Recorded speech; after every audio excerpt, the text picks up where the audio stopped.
Benvinguts a Col·lectius en xarxa, amb Manel Ferrer i Lluís Rodríguez Lago. Què tal, com esteu? Benvingudes i benvinguts. Avui us portem un episodi que dedicarem a xerrar. A xerrar sobre la cultura pop, que ens agrada molt, Lluís. També parlarem sobre música, televisió i, per què no, sobre com la música s'ha convertit en una motivació i un acompanyament per les persones del col·lectiu LGTBI. Bueno, en general a tothom, però avui nosaltres parlant del col·lectiu. Exacte. Per fer-ho parlarem amb el periodista cultural Juan Sanguino, que es sumarà a aquesta conversa amb nosaltres dos mentre ens presenta també el seu nou llibre. Avui al Col·lectius en xarxa, Juan Sanguino. Estàs escoltant Col·lectius en xarxa. Amb Manel Ferrer i Lluís Rodríguez Lago.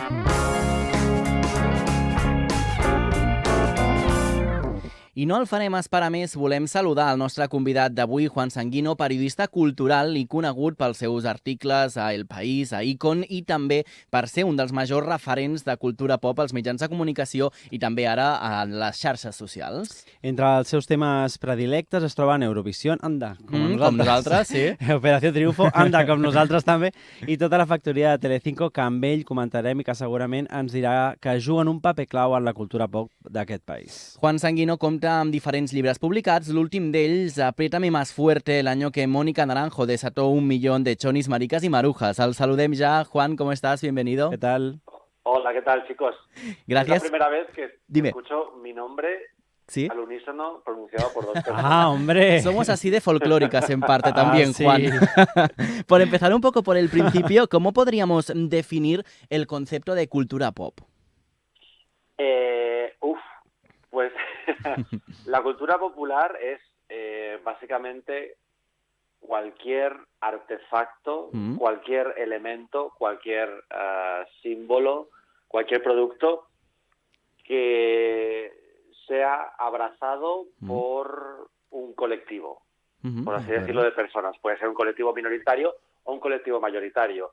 Pero es verdad que la cultura popular, a diferencia de la cultura en general, cualquier cosa puede ser cultura popular. Por ejemplo, un ejemplo muy evidente, además, de España para el mundo, es el Exehomo. Ese momento en el que aquella señora de Borja intentó restaurar un cuadro del siglo no sé cuántos de un Cristo, acabó haciendo un desastre y acabó saliendo en el New York Times. Claro. Eso no es cultura, pero sí es cultura popular. Y no habría sido cultura popular si no fuera porque esa imagen se viralizó primero en España y luego en el resto del mundo. O sea que la cultura popular no es algo que necesariamente se cree deliberadamente, en plan de voy a hacer cultura popular, sino que es el pueblo, de ahí lo de popular, quien convierte cualquier cosa, pero es que cualquier cosa, Claro. en un emblema de la cultura popular.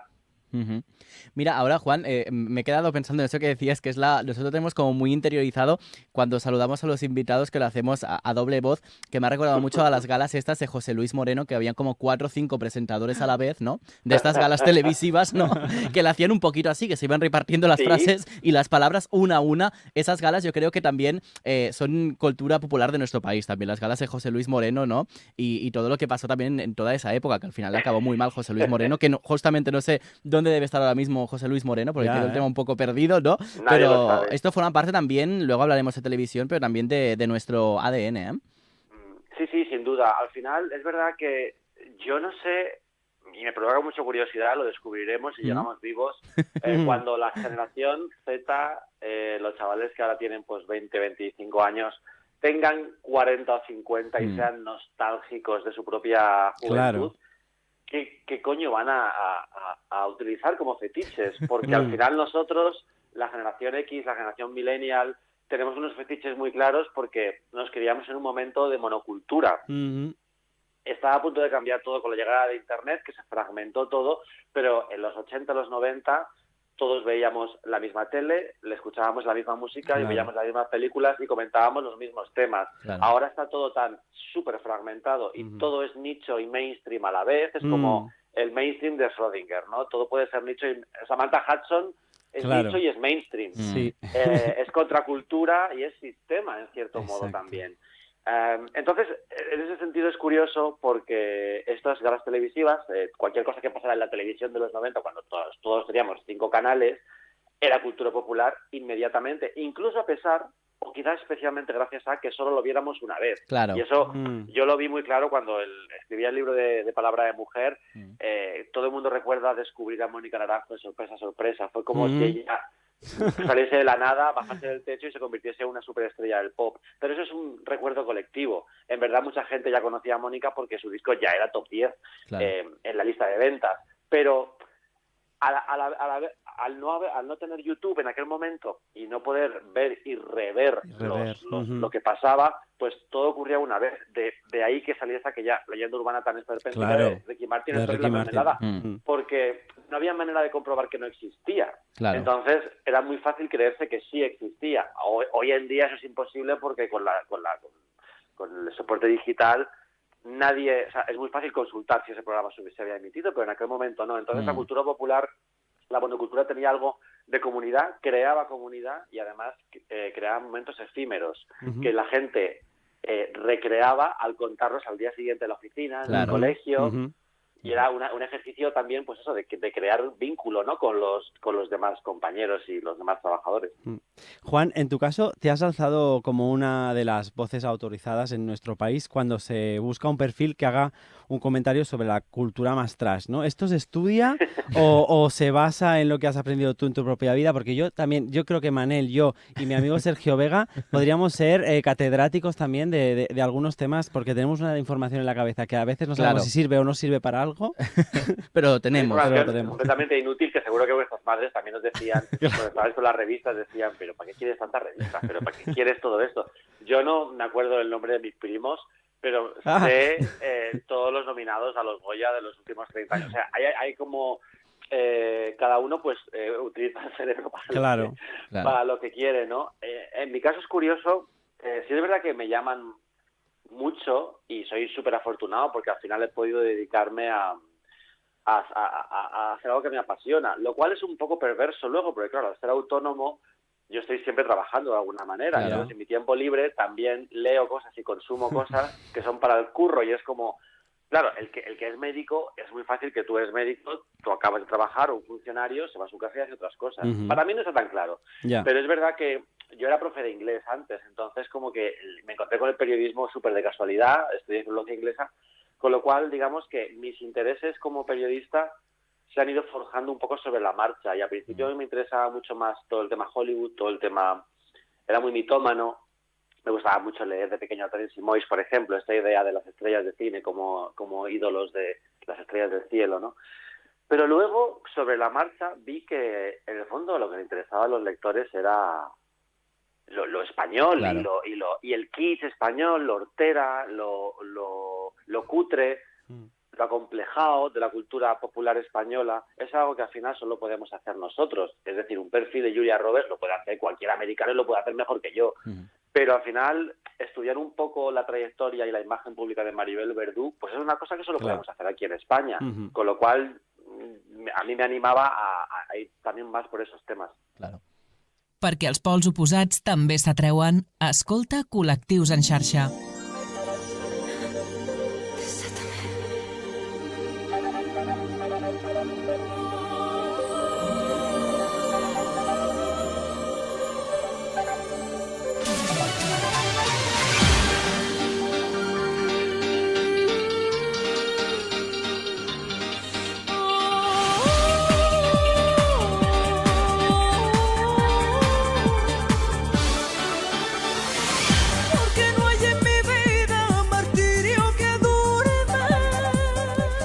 Apriétame más fuerte, el año que Mónica Naranjo desató 1 millón de chonis, maricas y marujas, es tu último libro. En el título dejas muy claras las intenciones de este y te preguntamos qué papel ha jugado Mónica Naranjo en la cultura de nuestro país y yo diría también ya en la cultura marica directamente de nuestro país. Es que yo con esta intro siento cosas. Claro, sentimos cosas y recuerdos. Sí, yo además yo siempre digo que yo tengo como 2 momentos personales de ser atravesado por Mónica Naranjo. El primero es cuando salió este disco, que yo también recuerdo que la descubrí en sorpresa, seguramente fue así, porque yo solo escuchaba los 40 principales y en aquel momento los 40, tal y como cuento en el libro, a Mónica no la quería tocar ni con un palo. Pero tuve este momento de repente de perder la cabeza en mi habitación con Mónica y obsesionarme con ella y con esta cosa que tenía ya coplera, porque mi madre era muy de Pantoja. Los viajes en coche de pequeño al pueblo de mi padre, que estaba en Badajoz, antes de la autovía, tardábamos 6 horas. Eran todo curvas, entonces había mucha Pantoja, mucho Serrat, mucho Duncandú, mucho Mecano, y digamos que Mónica era como una actualización de esas canciones folclóricas, pero con sonidos de Eurodance. A mí me gustaba mucho, pues, Limited, Ace of Base, todo este dance pop que se hacía en Europa, y era como una cosa que a mí me atraía muchísimo. Y viví mucho ese año y medio, esos 2 años de Palabra de Mujer. Y luego, digamos que aparqué un poquito mi fanatismo por Mónica, y cuando salí del armario a los 20 años, empecé a ir por locales de ambiente en Chueca, en Madrid, vi a esos maricones bailando con una pluma loca total con esas canciones, y yo, que venía de reprimir esa pluma en Alcorcón, donde pues en Maná, evidentemente clavado en un bar, no te vas a poner a bailarlo con las manos para arriba. No. Para mí como que fue un redescubrimiento de Mónica y del efecto que tenía, y eso es una cosa muy importante para el colectivo, que además se insistió mucho a mí me sorprendió, cuando estaba estudiando la hemeroteca de Mónica Naranjo, cuantísimo se asoció su nombre al colectivo. Incluso a lo mejor nuestras madres todavía se acuerdan de aquello. Claro. Cuantísimo se mencionaba al colectivo gay como un nuevo demográfico que interesaba a las marcas y a las empresas, porque hay que dejar claro que los gays no se integraron en la sociedad como ciudadanos dignos, sino como consumidores tolerables. Sí, totalmente. Sí, lo y hemos hablado. Eso hay que recordarlo, porque luego estas cosas se olvidan muy rápido y no hace tanto tiempo de esto. No. Y luego también, paralelamente, estaba ocurriendo el fenómeno de los extrarradios. Las ciudades alrededor de las capitales, que crecían vertiginosamente en los 80 y los 90 porque tenían muchos hijos, eran clase obrera y eran niños que pasábamos mucho tiempo en el parque, en el parquineo, en el polígono, y bailando bacalao. Entonces, digamos que ahí se creó una subcultura absolutamente despreciada por el mainstream, que de ahí surge el fenómeno Camela, por supuesto, pero también Mónica Naranjo o Estopa eran grupos que arrasaban en los extrarradios, y que por eso despertaban cierto desdén por parte, digamos, de la crítica musical especializada. Pero al final, ahora estamos en un momento en el que tú ves a Rosalía, ves a Badial, ves a la Zoe, ves a Zetangana, y entiendes que son los artistas más punteros ahora mismo de España, cuyos referentes son de parquineo y de extrarradio, y de esta cosa folclórica, que en los 90 el folclore estaba muy denostado. O sea, yo recuerdo, por ejemplo, Rocío Jurado defendiendo la copla y diciendo que las letras de León y Quiroga fueron lo que realmente conectaba con el pueblo. Dice ella, Rocío Jurado lo explicaba muy bien, decía, el pueblo no leía a Lorca, las marujas no leían a Lorca, escuchaban las coplas. Claro. Y cuando por fin les llegó Lorca, entendían el imaginario de Lorca porque se parecía al de León de Quiroga. Es interesante, ¿no? Y decía Rocío Jurado, Antonio Gala decía que en las coplas de León de Quiroga hacían mucha compañía a las señoras, a las amas de casa, a los niños solitarios, a las mujeres despechadas, marginadas de la sociedad. Y León de Quiroga era uno de los referentes del letrista José Manuel Navarro cuando componía pues Desátame, para entrar en libertad, etcétera. Entonces, al final todo está súper relacionado, ¿no? O sea, todo siempre es marginal, todo es marginalidad, porque las heroínas de la copla eran marginales, Mónica Naranjo era marginal, Camela era marginal, y si bien es cierto que hay mucha gente que escuchaba Palabra de Mujer, porque ahora hay gente que me está escribiendo, el otro día me escribió un mensaje un chico por Instagram que me decía, oye, que yo soy legionario y en el cuartel escuchábamos Palabra de Mujer aquel verano, y yo como, bueno, a ver, claro, igual añado la reedición, en la segunda edición, claro. Chonis, maricas, marujas y legionarios, un título madre mía, aún mejor. Wow, Pero es verdad que Mónica gustaba mucho también de los pijos. Ya. Lo que pasa es que, digamos que el público, o sea, pijos era Mecano y Hombres G. O sea, como yo digo en el libro, el público de un artista no es lo mismo que el público de un artista. A Mónica la compró todo el mundo, pero el público vinculado a Mónica eran las chonis, los maricas y los marujas. Sí, porque los otros eran un poco más en la intimidad. Sí, realmente. Pero fíjate que al contrario que las chonis, los maricas y los marujas, porque el niño mariquita escuchaba a Mónica con su madre. Claro. Mientras ella hacía la comida. El niño mariquita escuchaba a Mónica con su prima Choni, en la habitación los dos. Y eso generaba cierta comunidad, este momento de yo estoy con los chavales del cole y a lo mejor el fútbol no va conmigo, a lo mejor lo que ellos escuchan o lo que ellos ven o las películas que ellos quieren ver no van conmigo. Pero aquí ahora con mi prima o con mi hermana o con mi tía en la habitación, los dos escuchando Palabra de Mujer, sí me siento que pertenezco aquí. Totalmente. Y eso, cuando tienes 9, 12, 15 años, es muy Súper importante. importante. Porque si las redes sociales, el sentimiento de pertenencia, tenías que encontrarlo con un goteo donde pudieras. Engancharte a... Sí, totalmente, claro. sí. Pues mira, queríamos preguntarte justamente por esto, ¿no? ¿Cómo se crean al final estos referentes dentro del colectivo? Y no sé si al final también puede influir que una persona no forme parte de manera declarada del colectivo en este. Es decir, por ejemplo, Mónica Naranjo, o por ejemplo, estamos pensando en la serie Heartstopper también, que lo comentamos hace unas semanas atrás, que al final también el propio colectivo acaba empujando a la persona, ¿no? A la actora, a la actriz, a la cantante, a declarar que es bisexual, que es homosexual, ¿no? O que es alguna cosa que justifique nuestro propio fanatismo, ¿no? O sea, no sé que si a veces también nos pasamos un poco de la línea. Ya, y es curioso porque en el caso de Mónica yo no creo que fuese tan así. Yo creo que ella últimamente ha hecho declaraciones en torno a su sexualidad, ha sido muy, muy sincera y muy abierta y a mí me parece fantástico, lo aplaudo. Pero no creo que hubiese una presión por parte del fan, porque el fan gay no espera que su diva sea lesbiana o bisexual, le da igual. E incluso hay un tipo de fan gay quizá más conservador que prefiere que sea su diva heterosexual. ¿Ves? Para que haya una identificación, digamos, con la norma. La relación de la marginalidad con la música siempre ha sido muy fuerte. En el colectivo gay se ve muy claro porque se ha escrito mucho sobre ello y luego estas divas han llegado al mainstream. Judy Garland es mainstream, Madonna es mainstream, o sea, no son solamente divas gays, son mucho más. Pero también ocurría, por ejemplo, en los movimientos políticos, es decir, el rock en los años 60 y en los años 70 está muy vinculado a los movimientos de izquierda, a los movimientos obreros, a los movimientos progresistas, porque la música siempre ha tenido este valor. Yo me pregunto si hoy lo sigue teniendo, no lo sé. Tiene cierto... Por ejemplo, una artista como la Zoe puede tener un valor muy, muy emancipador entre su público, pero no sé si es tan explícito como... Pero como menos antes. Politizado, yo creo, ¿no? Menos ser. politizado, Sí. digamos, pero es que ahora es como decíamos antes, de todo es mainstream y todo es nicho. Es que ahora parece que todo es política y todo es apolítico. Claro. Ya. En plan, a mí la Zoe me parece mega política. O sea, su existencia, igual que Badial o Rosalía. Pero es... Sí, perdona, pero es como un subtexto, ¿no? Pero que ella no lo explicita. O me equivoco yo. No, sé. pero es que los artistas en este sentido siempre han sido muy prudentes. Claro, ya lo entiendo. Sí. Acuérdate de Yabela Sola o de Marta Sánchez. Sí. La política era como si no existiera. Cuando pueden tener ellas lecturas políticas. Y tenían, en el caso de Yabela Sola, algunas letras políticas, por ejemplo, pero era, digamos, una versión mainstream amable de conflictos sociales.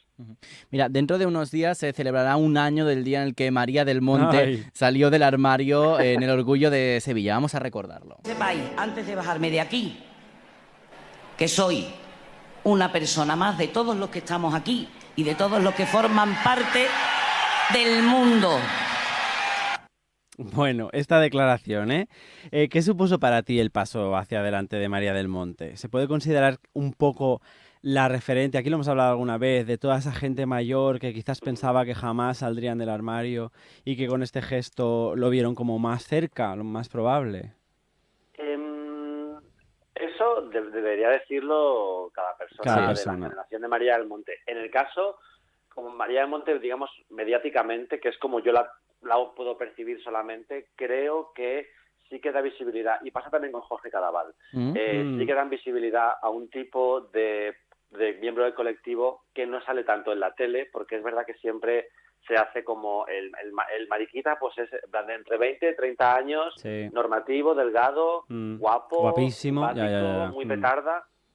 La lesbiana, pues así como un poquito masculina, pero sin pasarse, pero tampoco demasiado femenina. Hay como clichés, hay como arquetipos, y de repente, evidentemente, el colectivo es gente de todo tipo. Y que alguien como María del Monte, que es una mujer que le cae estupendamente a todo el mundo, que es una artista, una gran artista, que todo el mundo está de acuerdo en que es una gran artista.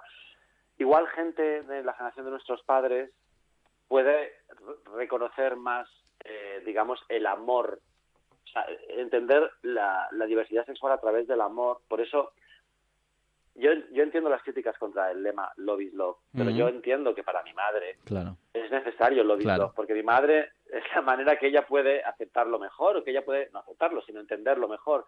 Entonces, de repente, gente como Jorge Cadaval o María del Monte presentan un tipo de vida, un estilo de vida que la gente de su generación heterosexual en casa puede entender mejor, y creo que ese tipo de visibilidad también es súper importante, aunque también tengo que decir que a mí lo de María del Monte no me ha parecido tan claro como la gente lo interpretó, porque al final también Merche puede salir en el Orgullo mañana en Madrid y decir yo soy una de vosotras, claro. No quiere decir que sea lesbiana, es verdad que luego María ha dado entrevistas ahondando en el tema, pero como que se interpretó inmediatamente, igual que luego se interpretó con la Pantoja también, cuando dijo la misma frase, que también es como la Pantoja que no da puntada sin hilo, misma frase, palabra por palabra, en el Orgullo de Madrid.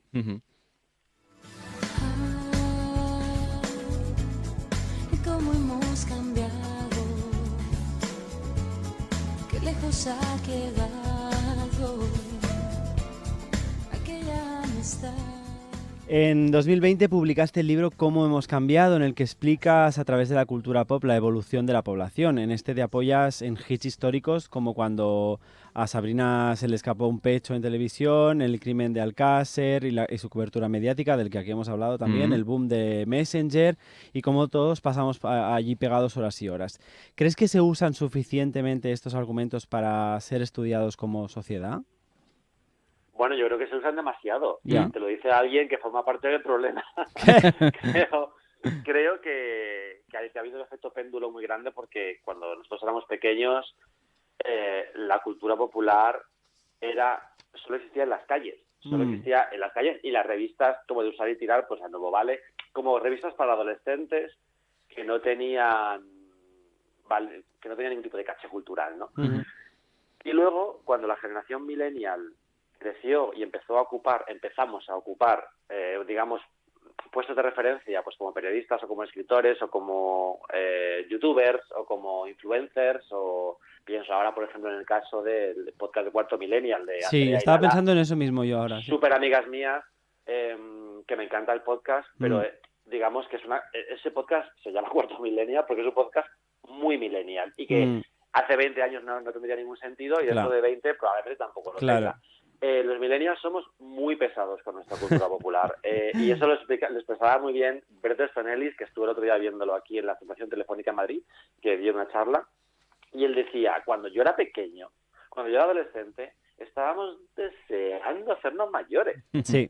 O sea, yo ahora veo un tío de 40 años vestido de Thor y no entiendo cuál es la motivación. Y es verdad que, evidentemente, hay que respetar que la gente se vista de Thor, y vivimos en un mundo libre para que cualquiera se vista de lo que le dé la gana, pero sí es verdad que es una cosa muy millennial, que la generación X, que son nuestros hermanos mayores, cuando cumplían los 18 años, iban a la universidad o se ponían a currar, y se acabó. Rompían con sus gustos infantiles. Exacto. O sea, tú no te imaginas a una persona en el año 97 de 30 años diciendo: ay, Comando G, ay, Heidi, ¿sabes? No. Eso no quiero que hagan el porque... remake. Claro. No. Claro. Efectivamente, como que habías pasado la vida infantil, tu etapa infantil, rompías con todo eso y luego empezabas a formar tu gusto adulto. El gusto millennial es un continuo. Es un continuo y no va hacia adelante, sino que va en círculos. No se retroalimenta, sí. Efectivamente. Entonces, cuando yo recuerdo, cuando empecé a trabajar como periodista, como no me lo esperaba, porque, como he dicho antes, era profe de inglés, yo reivindicaba mucho la cultura popular, en plan, la cultura popular se necesita que la reivindiquen. Y es como, ahora ya no, ahora han pasado 10 años y es como, vale, hay que reivindicar el cine de Dreyer y el cine de Bergman, porque nos hemos pasado. Y yo cuando leo cosas en Twitter como: se habla poco de que Jumanji es una... No, Jumanji no es una buena película, porque la vi con 9 años. Y no se habla poco, se habla todo el rato. Todo el rato. Igual que se habla todo el rato de OT 2017 y OT 2001 y basta ya, por favor. Entonces, El Rey León y la madre que los parió. Entonces ahora, es verdad que hemos pasado de no considerar la cultura popular válida a considerar lo único válido. la cultura popular. Y creo que lo ideal sería un poco de equilibrio y leer un poquito más de poesía, a lo mejor. Total. Segueix-nos a les xarxes. Busca'ns i recupera tots els nostres programes, imatges i vídeos exclusius. Col·lectius en xarxa, a Twitter, Instagram i a les principals plataformes de podcasting.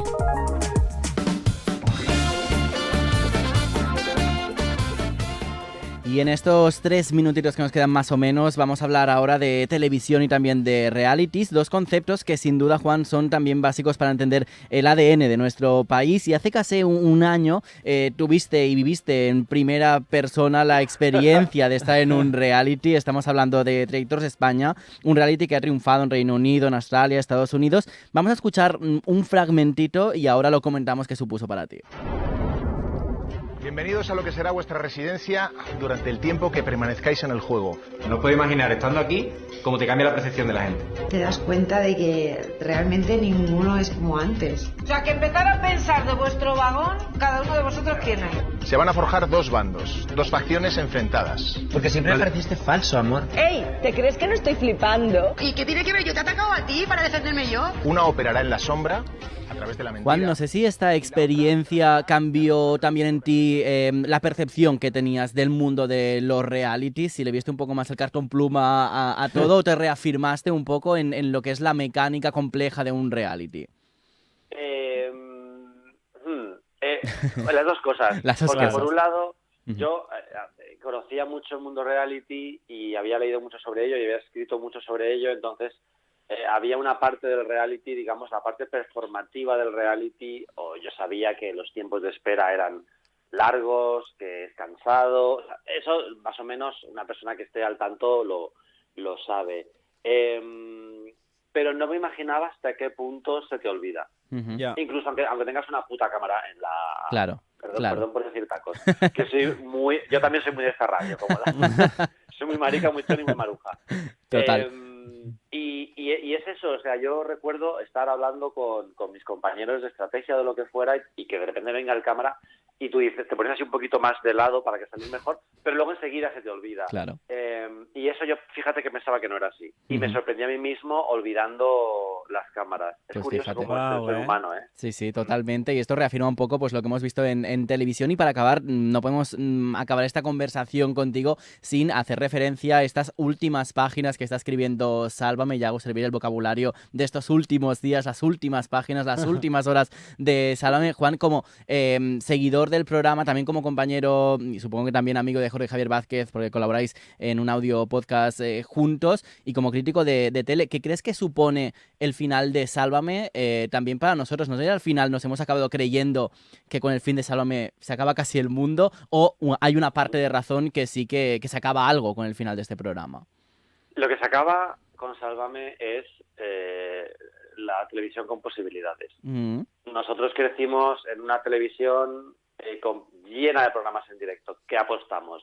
Sorpresa, Grand Prix, Operación Triunfo. Había muchísimos programas en directo que tú lo ponías y literalmente cualquier cosa podía pasar. De ahí la leyenda urbana de Ricky Martin. Esto con el tiempo ya desapareciendo. Hoy más Singer está grabado, más Telefilm está grabado, Tu cara me suena está grabado. No hay sensación de posibilidad. Y la sensación de posibilidad te llevaba a... O sea, cuando Jesulín se bajó los pantalones con Mercedes Milá, o cuando Paco Umbral dijo yo quiero hablar de mi libro. Estas cosas absolutamente impredecibles eran lo que te mantenía enganchado a la tele en los 80 y los 90. Hoy eso ya no existe. Y Sálvame era eso llevado a la enésima potencia, porque eran 5 horas en directo todos los días, en los que literalmente cualquier cosa podía pasar. Y con el final de Sálvame se acaba un poco esa tele anárquica y caótica e impredecible con la que hemos crecido. Entonces sí, es el final de una era. Pues veremos para dónde sigue y si continúa o no en otra plataforma o en otra manera de verlo. Juan Sanguino, muchísimas gracias por acompañarnos y por pasar este rato. Nos lo hemos pasado muy bien. Igualmente, chicos. Que vaya molt bé, gràcies. I no deixeu de llegir-lo amb el seu darrer llibre. I nosaltres marxem, Lluís, tornarem encara la setmana que ve amb un programa més. En queden encara 2 abans d'acabar la temporada. Gràcies al Carles Soler Piqué per acompanyar-nos i marxem escoltant aquí. Exactament, a Mònica Naranjo, vamos. Gràcies, adeu.